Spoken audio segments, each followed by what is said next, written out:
Hey everyone, Luke here. Now before we get into the review of Doctor Stone today, just want to say a couple of things that are happening, and if my camera's not blurring out again. But anyway, somebody recently posted on Twitter a link to the translated character notes for Volume 18 that's currently out of the manga.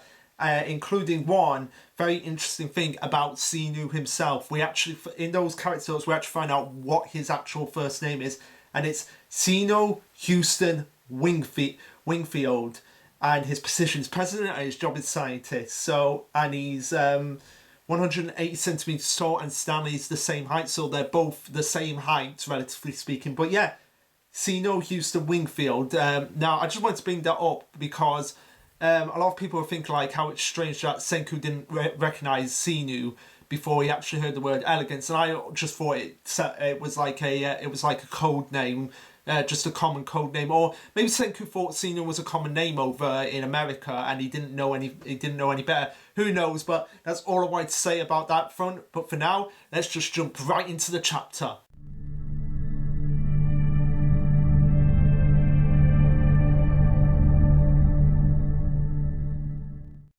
Alright, so this will be chapter 173, titled Earth Race.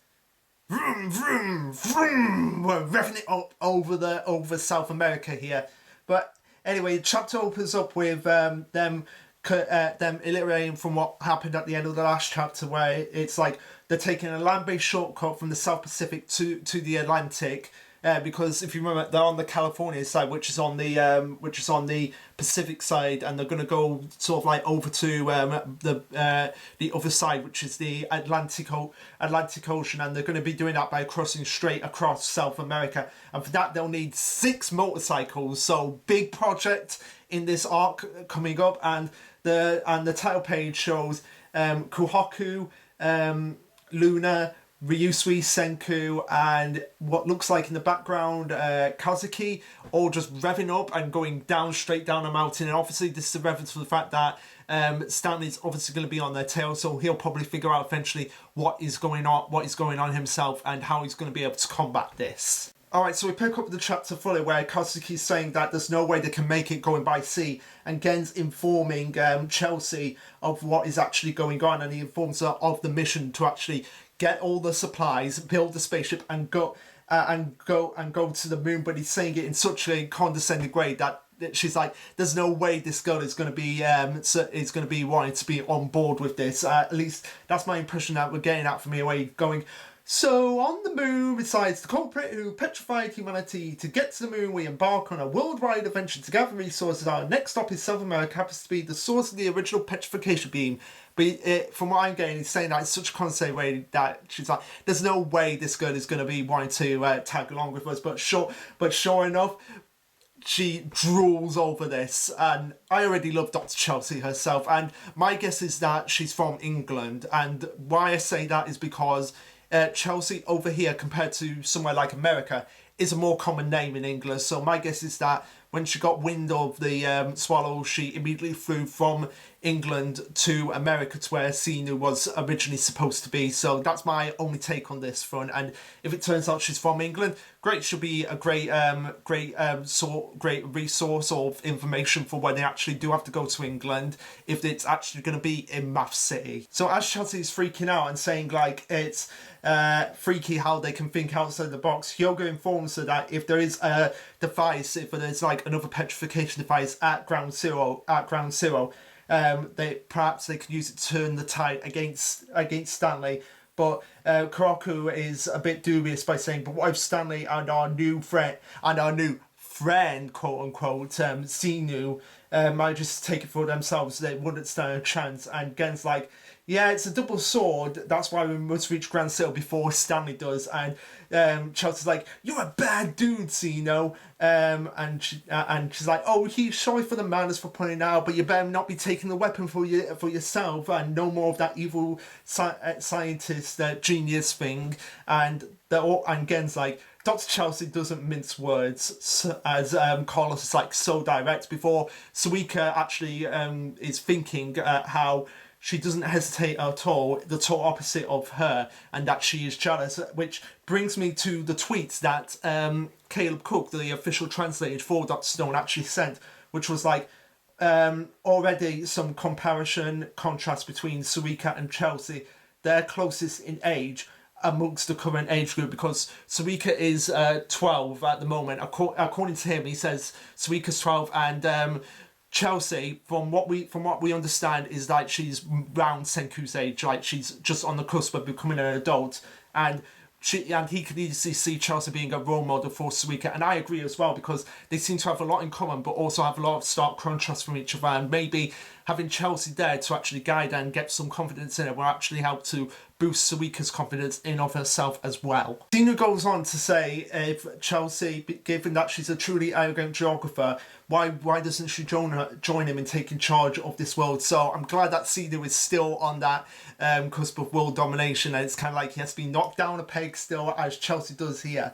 And she says, adventure with these guys seems way more fun, which it does. It is. Come on, Xenu, have some courtesy to say, yeah, this is much more fun than just taking over the world. And she does owe Senku and Kazuki one from actually making her the glasses. She says, just tell me what to do and I'll help out.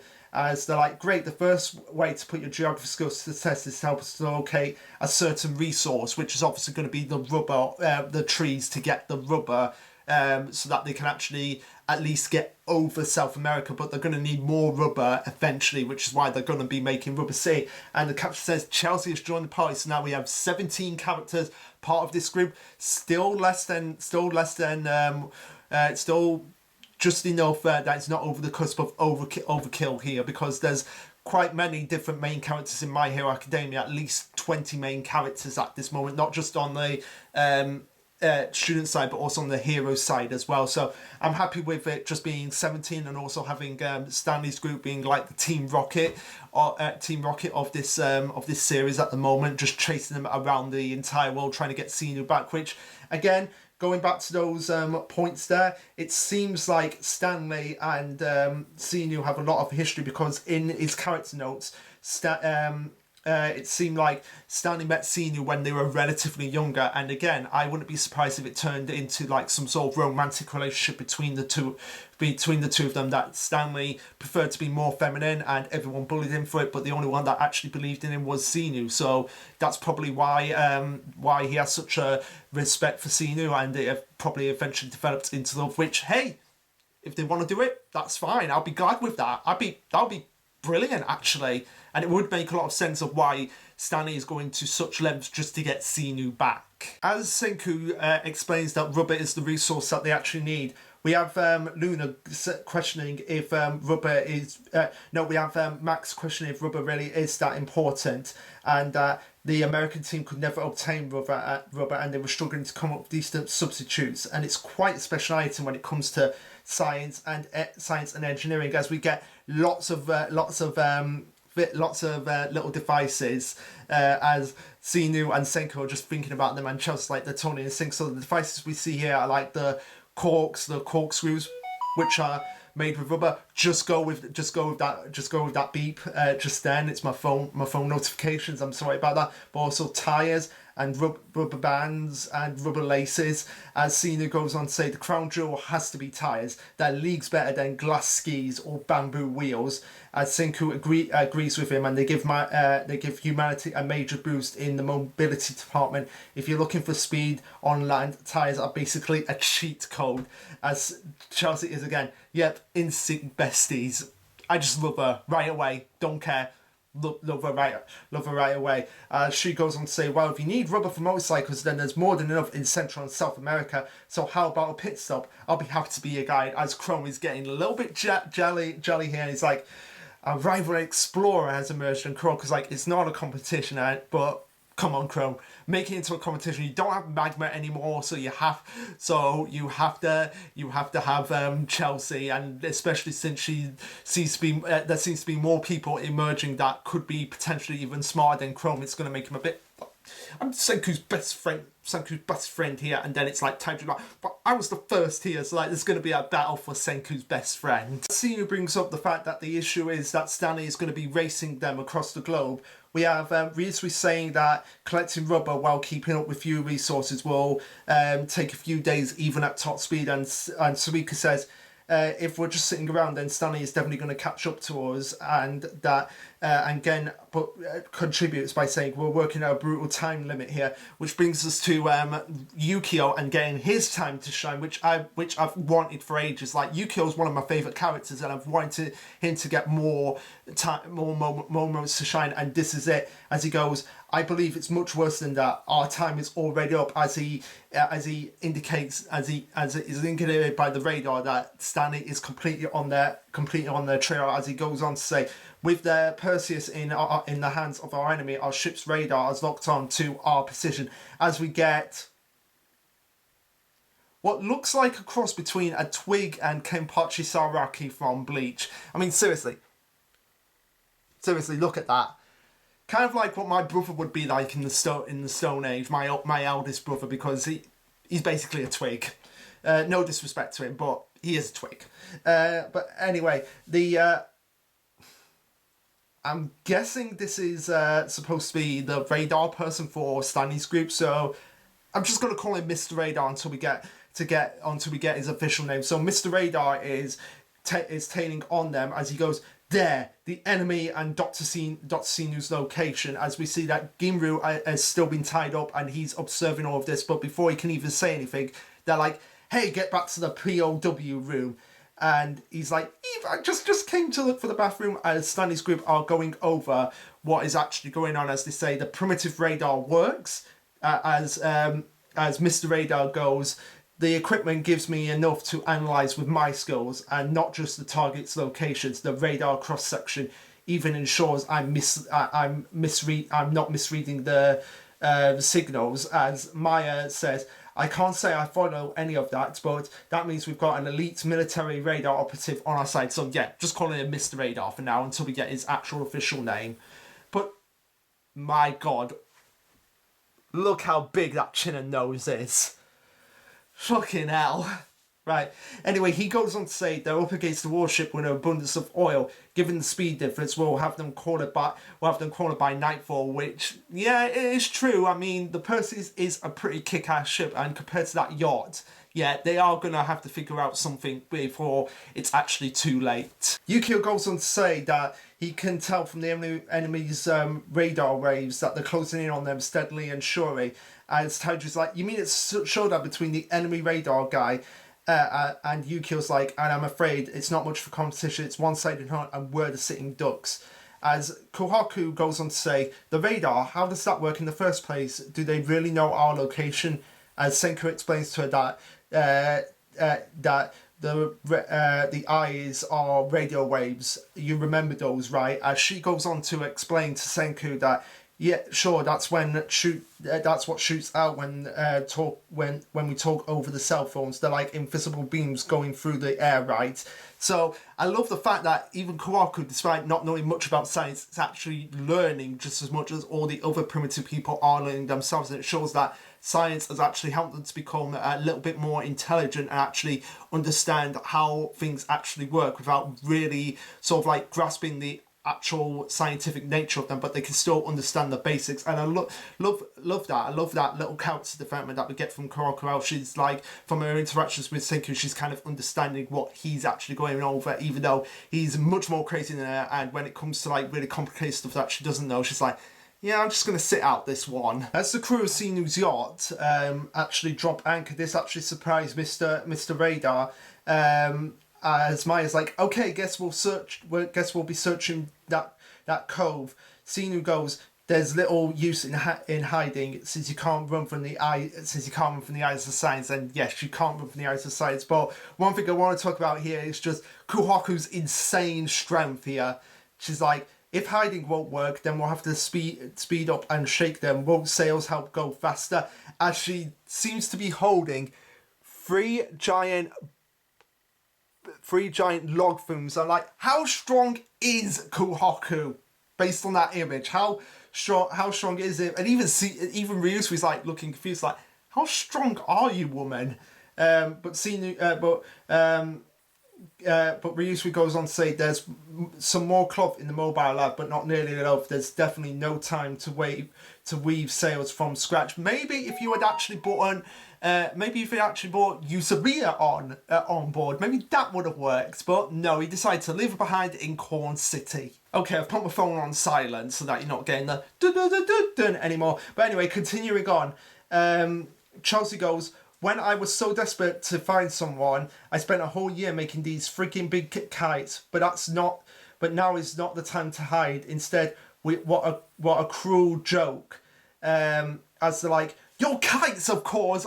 How did we not see that at all? And one of Stanley's forces are like, we'll catch up on them at any moment. As Mr. Radar's looking on at the radar and thinking, so fast, no, impossible. How they out of nowhere? And Stanley's like, they're accelerating. They ran out of fuel before long, and stopping to resupply means they're dead. They're dead in the water. As like, they're essential. The enemy vessel, that radar cross section is too big. They might extract a sail. And they're like, so it's a sailboat now. And they're like, somehow, but it's way faster than any normal sailboat. How are they doing this? As it seems to be that they're using the motorized section from the yacht, combine that with the power of the kite, basically turning it into a Formula One car at sail.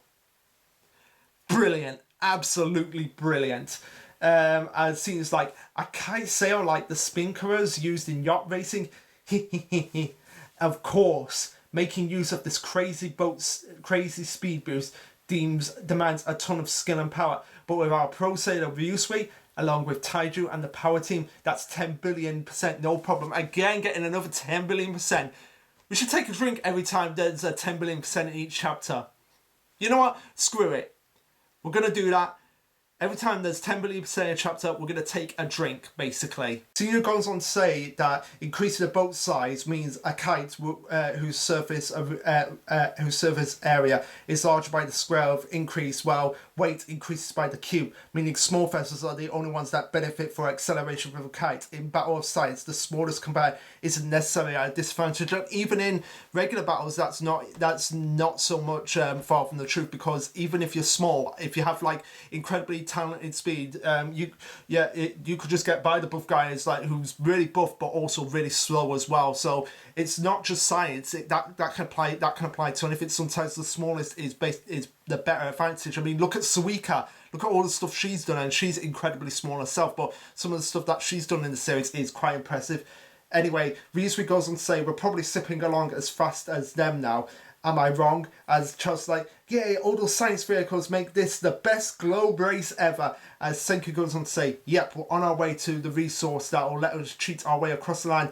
Those rubber trees are going to be ours, and that's where the chapter ends. So, not really much to go off on this chapter. It was just basically a case of like, okay, we have Chelsea now. Now we have to figure out a way to get away from Stanley without him catching up to us and putting us at a disadvantage. Get the yacht. We've got the yacht. Now we're going to go and get the rubber trees. But pretty good chapter, all things considered. Not really one of our favourites, but still enjoyable all around. And it's still making me fun to find out what's going to happen next, because I doubt Stanley is going to take this lying down, and he'll probably have another plan up his sleeve. But anyway, guys, what did you think of this chapter? Let me know. Like, subscribe, comment, all that jazz. And this will be Lasher Luke signing off. Later, guys.